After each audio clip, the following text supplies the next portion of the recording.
So Colin, he's driving along and then suddenly, just out of the blue, he suddenly said, "Oh, I'm going to turn off here." this road here. Yes. So I said, "Well, I'm going to Cobar, so you can just drop me off here." He just continued driving down this road here. At this point in time, what do you think? Well, I'm just thinking, when's he going to stop to let me out? And he just kept on driving.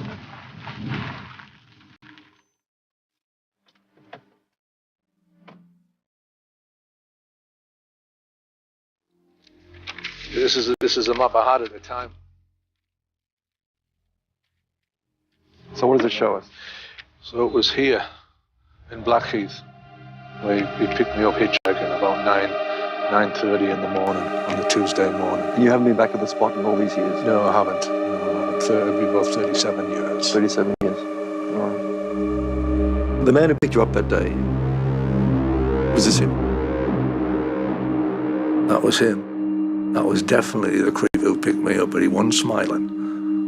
He wasn't smiling. He never smiled the whole time that I saw him. He never smiled. He was in predatory mode when I saw him. Ivan Robert Marco Milat, as he was in his killing prime, the most feared predator in Australian criminal history. And, as he is now, terminally ill, his body ravaged by throat and stomach cancer at death's door. Ivan is a very evil person. I think dying is the best thing he could do for the community. Milat's death won't come soon enough for many, but the horror he unleashed here in the Belangolo State Forest on 7 young backpackers is a stain that will never be erased from the Australian psyche. Tonight, the evil crimes of Ivan Milat. 7 brutal murders. But were there more? For the first time, the backpacker who says Milat tried to abduct him returns to the place where he says he came close to being one of Milat's first victims. The hammer was there to beat me with it, to murder me with it. That's why the hammer was there. Inside the divided Milat family, torn by their strange love. I want the public to understand that he's not the monster they say. And hate for the serial killer. Psychopath. Total psychopath. That's it. And will reveal the unsolved murders, killings that police and a member of Milat's own family believe he's behind. My own view is that you could say there's one definite murder and there are 2 others quite possible.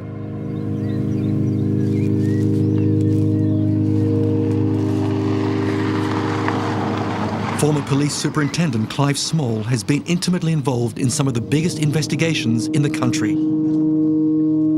But none more chilling and confronting than Ivan Milat's backpacker murders.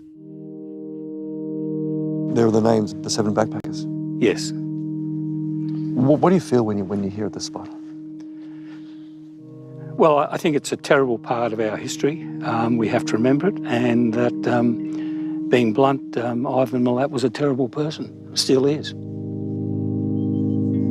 Tell me about the Milat family.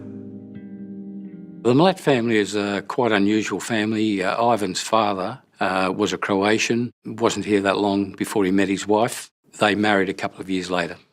She started almost from the day they were married, having children. I think it was 14 children they had.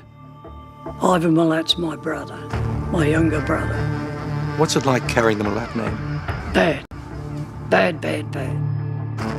Boris Milat hasn't spoken publicly since this interview I did with him a few years ago because of the anger it sparked within the Milat family.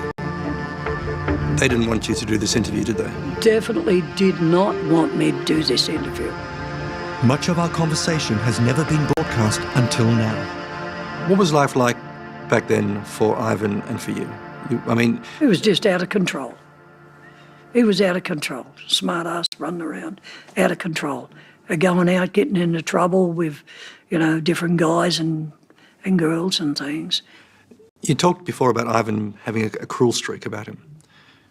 At what age did you first see that? I'd seen that it was pretty normal up until about 12, 14. And I started to see that, I heard about that from his mates, you know. They'd all boast about, they'd go out at night and do things. And, you know, with machetes, I hear tell he cut a dog in half with a machete and all that while he was growing up. Were you concerned about him back then? Oh, I knew he was on a one-way trip. I knew that. It was just a matter of how long. He was going to kill somebody from the age of 10, I'd say. You know, it was built into him. He had a different psychic. He was a psychopath. And it just manifested itself with, you know, I can do anything. The Milats grew up with knives and guns as part of everyday life. They'd spend afternoons shooting at targets in their parents' market garden. We've all owned guns since we were 6 and 7. We used to have to sit mat boxes on the end of the tomato beds, which was about 20 metres away, and knock them over. In their early teens, Ivan and his brothers were small-time crooks, breaking into homes and stealing. When Ivan was 17, he secretly confessed to Boris that he had shot a taxi driver during a failed attempted robbery. His rifle had misfired and hit the cabbie, Neville Knight, in the spine, leaving the young father paralysed from the waist down.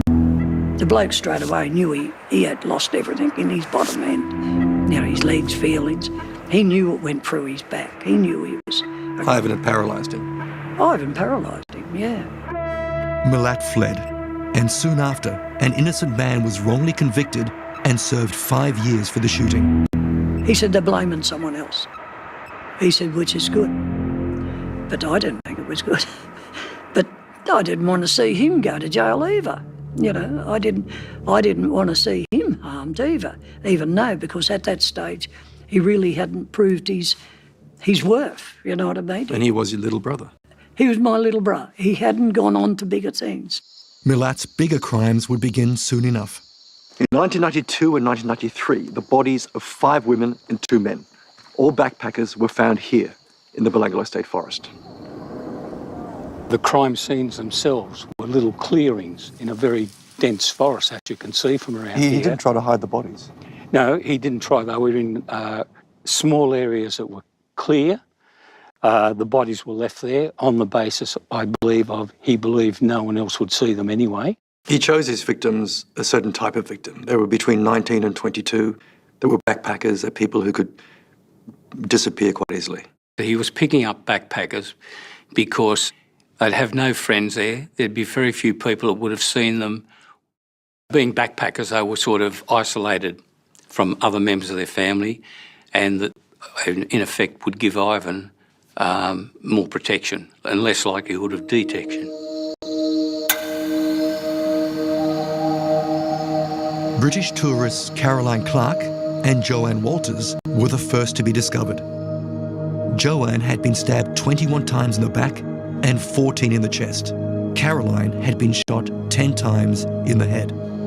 Young Victorian couple Deborah Everest and James Gibson were next. James had been stabbed 8 times. Deborah had been savagely beaten. The last to be found were German couple Anja Habschied and Gabor Neugebauer, not far from the remains of another German backpacker, Simone Schmidl. Anja had been decapitated, and despite an extensive police search, her head has never been found. Some were shot and stabbed multiple times. One, in fact, was shot around the head, where the offender had walked around the person, shooting them in the head from different angles. Well, now that shows you how malicious and nasty the murders were. Another one was stabbed in the back multiple times. So there was some that had a mixture of shootings and knifings. There were some similarities, but there were also dissimilarities. You can understand why Milat chose this place. It's just off the highway, it's isolated, and if you called out for help, no one would hear you. What was the most shocking thing about these murders? It was the apparent time that was spent committing the murders and spent at the crime scene by the offender.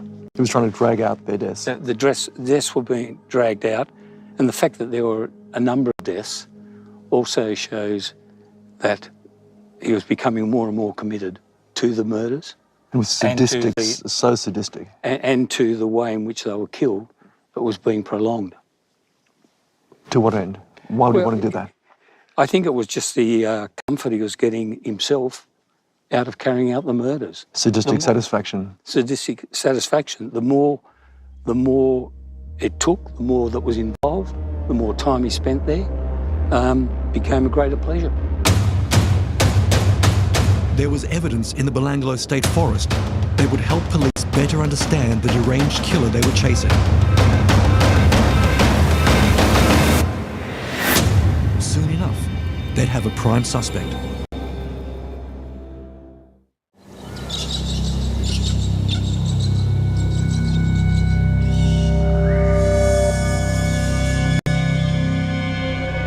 I'm in the Belanglo State Forest, southwest of Sydney, with the man who arrested Ivan Milat for the terrible crimes he committed here.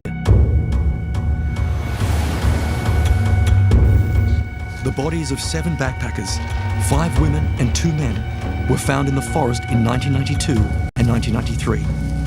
If you want to kill someone, this is kind of the place to do it, isn't it? It's quite isolated. You can understand why Milat chose this place. It's a very large forest. It's very thick and dense. And the likelihood of finding a body that's dropped or deposited in the denser part of the forest away from the tracks is unlikely. The key breakthrough that would link Ivan Milat to the bodies in Belanglo came from British backpacker Paul Onions. He was hitchhiking in January 1990 and was picked up by Milat. Onions became suspicious of Milat's attitude, and they made an excuse to stop the car. This was not far from Belanglo. Paul Onions ran off and was pursued by Milat, who fired a number of shots at him.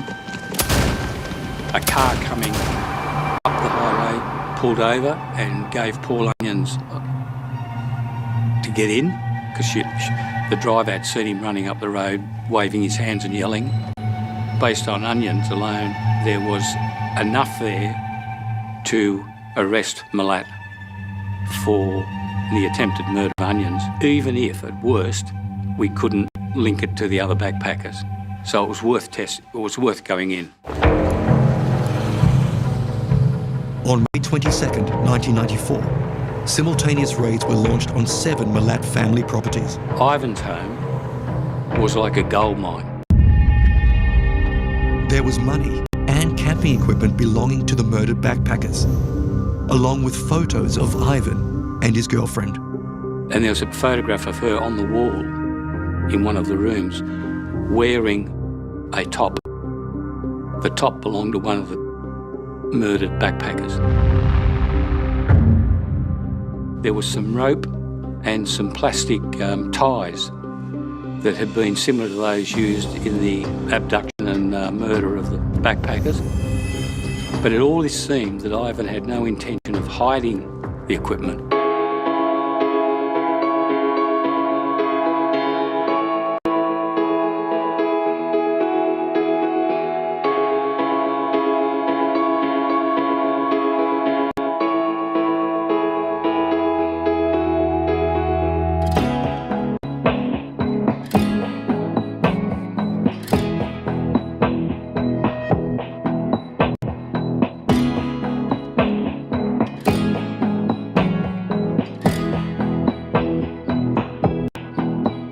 I'm in control.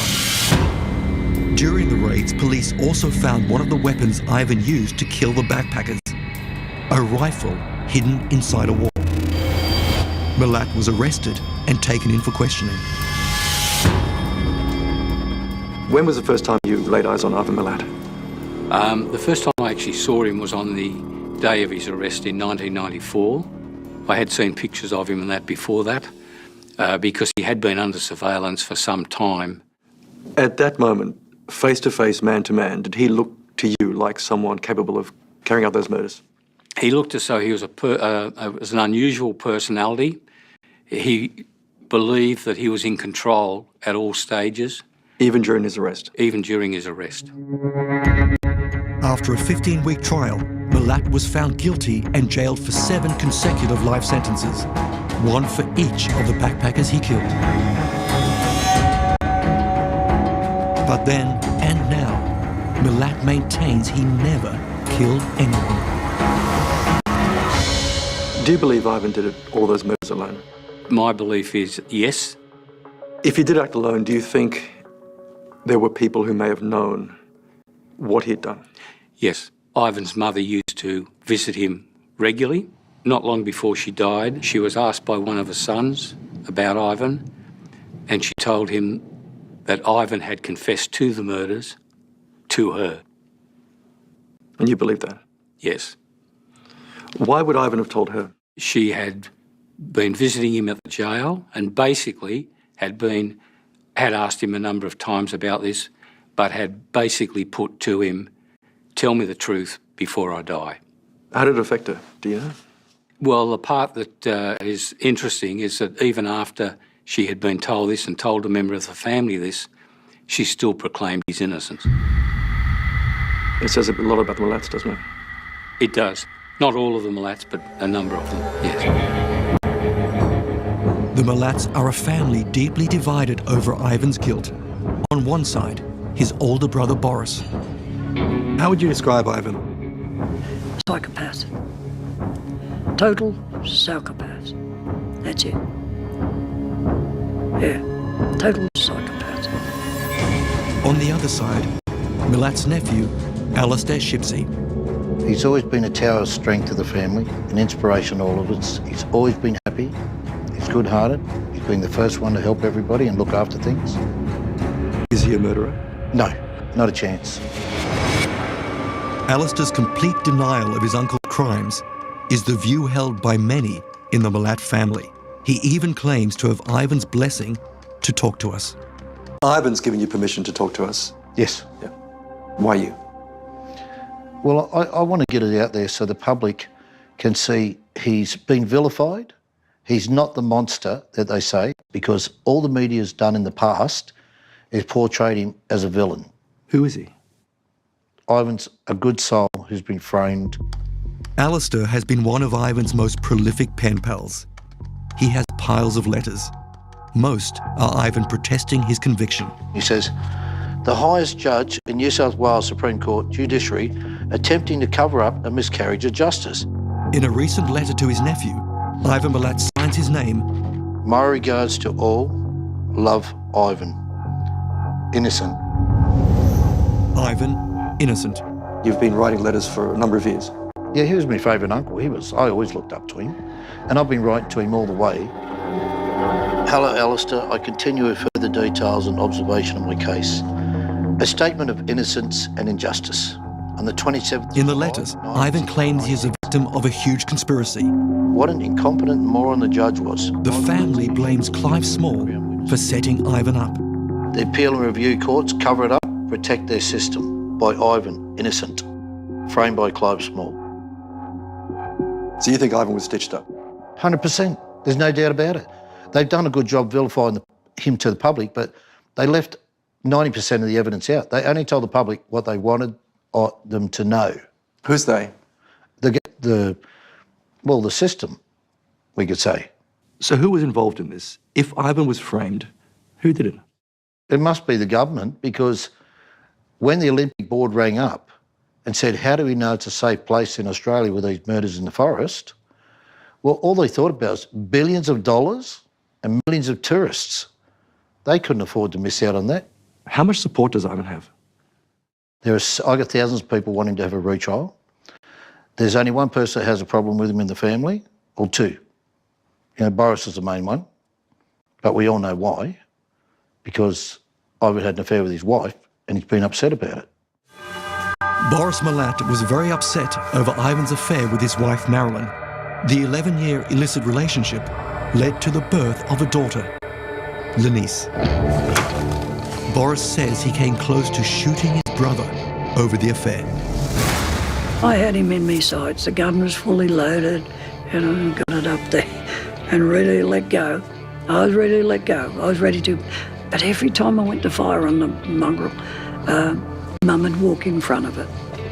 And I thought, this is too dangerous. I'm going to hit one of these people I don't want to hit. I only want to take him out. And that guy was looking at me straight on through that window. He was staring straight at me. And he just kept looking like that. And I got this gun on him. And I thought about it and I put it down, put it back in the door of my truck.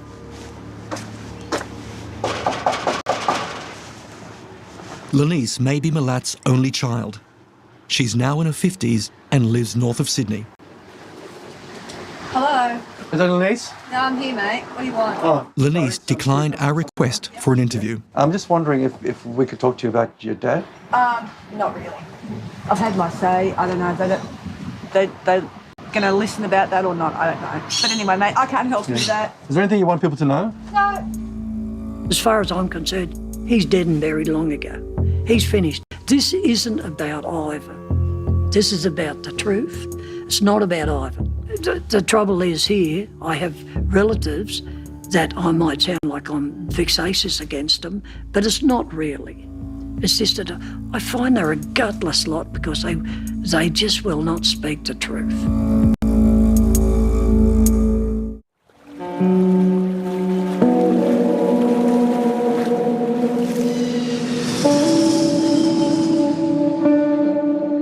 It's early morning at Sydney Airport.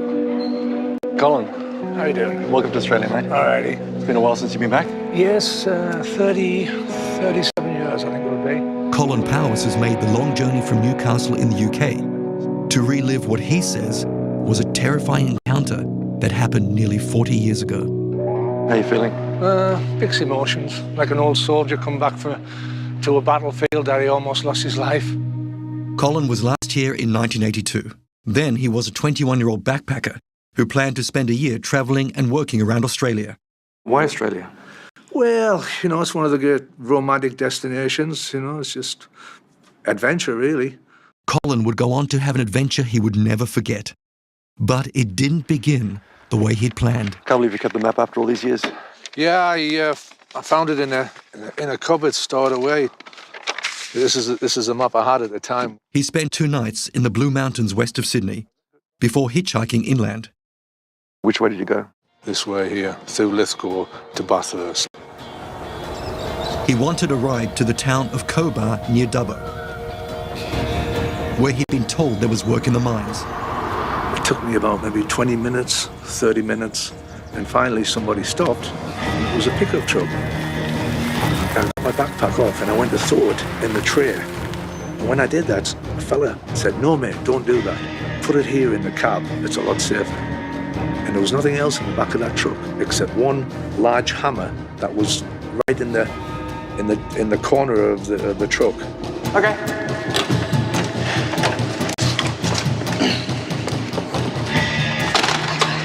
So the first time you see his face, can you describe him for me in detail? Well, he had a baseball cap on. He looked mid to late 30s.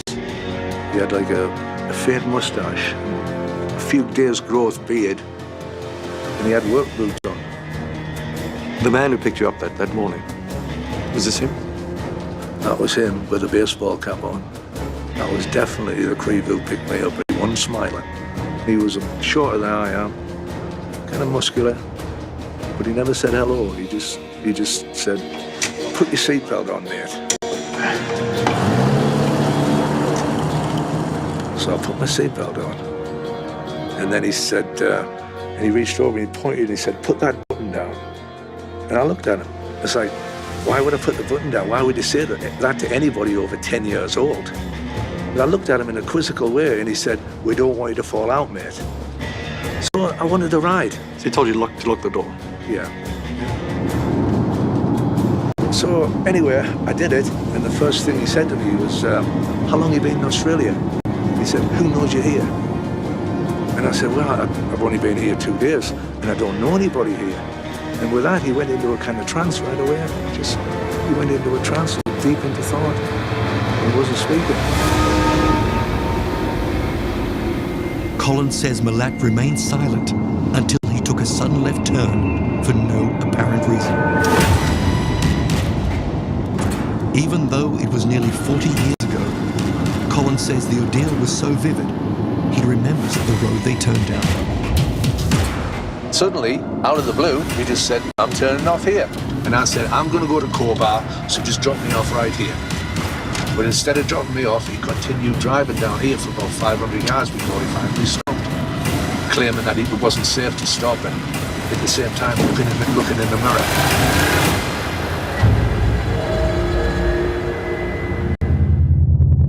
About a half a kilometre down the dirt road, Milat stopped and Colin went to get out of the car. By the time I got the car door open, he was stood about where you are right now. He had his hand behind his back with holding a hammer. And I knew there was going to be trouble right then because he had no reason to get out of the vehicle. What saved me is some cars came past. And as the cars came past, Ivan Milat was looking over his shoulder at then and looking at me at the same time because he was just about to strike. And because he was acting suspiciously, they were looking at both of us. And it gave me an opportunity to... It gave you the window to get out? Just to quickly get out and then pull the seat forward like this. And put my head and shoulders in there to try to get the backpack out. And at the same time, he was stood right behind me like that. So he was standing right here, but he couldn't do anything because the cars were coming. The cars were still coming past, and he wanted to, though. He was looking at the cars, looking at me. When I had the backpack, I swung it over my shoulder like this, and he was blocking my path. So I shouldered past him like this and started walking away. And when I got about 20 foot away, he called out to me, "Hey, mate." And I looked back, and he was lounging against the tailgate of his truck, and he said something like, "Have a safe trip," or "Look after yourself, mate." And that was the last time I saw Ivan Milat. It was many years later when Colin saw a documentary about the backpacker murders that he says he recognised Milat as the man who picked him up hitchhiking that morning. Since then, he's had plenty of time to ponder the what-ifs. I think with Milat, I think he saw backpackers in his primitive kind of hillbilly world. Backpackers were a form of exotic wildlife that migrated through his territory, and he could just go out and kill them for fun. That's the way I see Milat. He saw backpackers as like stray dogs that could be picked off the street, taken into the bush and used for target practice, killed for sport, so to speak. That was his primitive kind of worldview.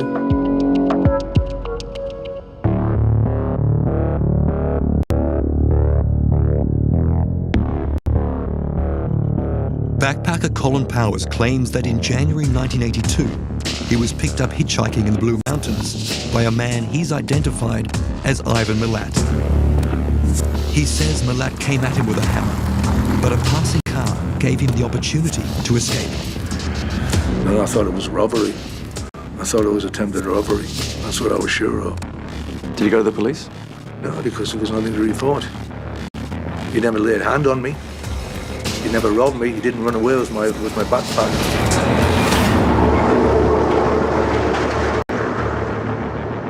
Colin Powers never reported his terrifying ordeal to police, but he's adamant that the man he encountered that day was Ivan Milat. And his story does bear remarkable similarities to a murder that would take place in the same region 5 years later. The victim was also a hitchhiker, 18-year-old Peter Letcher, who disappeared while trying to get a ride from Sydney to Bathurst. His body was found in a state forest not far from where Colin Powers says he'd also been hitchhiking. Peter Letcher had been shot 5 times. There were a number of similarities in that murder with the backpackers. Probably one of the most significant was the fact that he was both stabbed and shot. And the bullets that were found there, some spent shells, appeared to have been fired by the same type of weapon that was used in the backpacker murders, and the bullets themselves appeared to be the same type. All the signature signs of All Ivan the Milat. signature signs of Ivan Milat. And Milat was working in that area at the time. And it's not the only unsolved murder Ivan is likely to have committed during his long reign of terror. Clive Small suspects he's responsible for 2 other cold cases. There are a couple of victims I believe Ivan had in addition to the backpackers whose bodies were found in the forest here. The first is 20-year-old Karen Rowland, last seen in the Canberra area in February 1971. She was last seen hitchhiking. The position of her body in some bush just off the road was not dissimilar to the victims here. And there was another woman who was seen who was last known to hitchhike, and her body was found some years later, and she'd been stabbed to death, and again was in the bush, and it was not dissimilar. That woman was 30-year-old Diane Penacchio, who was last seen in 91 in the town Bungendore on the outskirts of Canberra. Just like the backpacker murders, both Karen and Diane's remains were found in state forests. They both appeared to have been sexually assaulted, and the discovery of beer bottles at their crime scenes was a sign the killer took his time. It was very sadistic, and you got the impression that this was all about giving Ivan pleasure. And prolonging the deaths. And prolonging the deaths. That gave him pleasure. Gave him pleasure. So you believe there's more than just this 7? I believe there's more than just 7, but not too many more. On that prediction, Boris Milat strongly disagrees. He's certain his brother's body count will go even higher. You said you believe his victim count is at least double what they think it is. I definitely think it is. I think it is at least double. At least. Well, if it's not double, but in my mind, it'd have to be. I mean, say he's doing it in one place. He was also living in other places. Surely. There's suspects all over the place. Suspects up there in Newcastle, Belmont. You know, he was working there. Ivan Milat has spent the past 25 years behind bars, most of it at Goulburn Supermax prison. He's maintained his innocence the whole time, except for one moment when he appeared to let his guard down. When I saw him in 2005 at Goulburn Jail, and he accused me of suggesting one of his sisters was involved in the murders, and I never suggested she was involved because I know you did them by yourself. His response was, yes. So why are you saying she's involved? It wasn't until he said it that the expression on his face was one of shock, where he thought, I've almost made an admission here, or I have made an admission. But from my point of view, it was an admission, and quite frankly, the way he said it and expressed it aggressively, it was an accurate admission. That little moment between you and Ivan Milat is probably the closest we'll ever get to an admission, to a confession. Is that good enough for you? Well, it's better than nothing.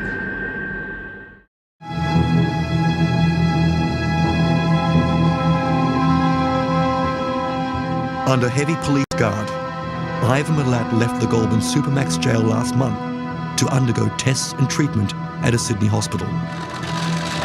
He was then taken to Long Bay Jail Hospital, where the terminally ill serial killer is expected to spend his remaining days. How's his health at the moment? It's not good.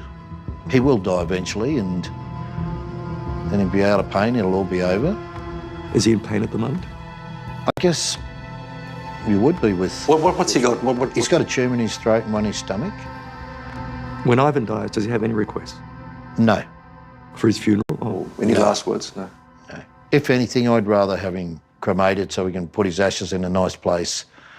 Where would you put them? Oh, maybe in the Blue Mountains, I don't know. A nice place, eh? His brother Boris would prefer Ivan is put in an unmarked grave and forgotten about. I hope he passes on before me. And You're saying the happiest day of your won't. life will be when your brother dies? I think his demise would be greatly appreciated by me, yeah. For the damage he's done, not to me, to all those people out there. And he's done a lot. I mean to say, it's nothing you can be proud of. Just a freak psychopath, that's it. Which brings us back to the psychopath's killing ground.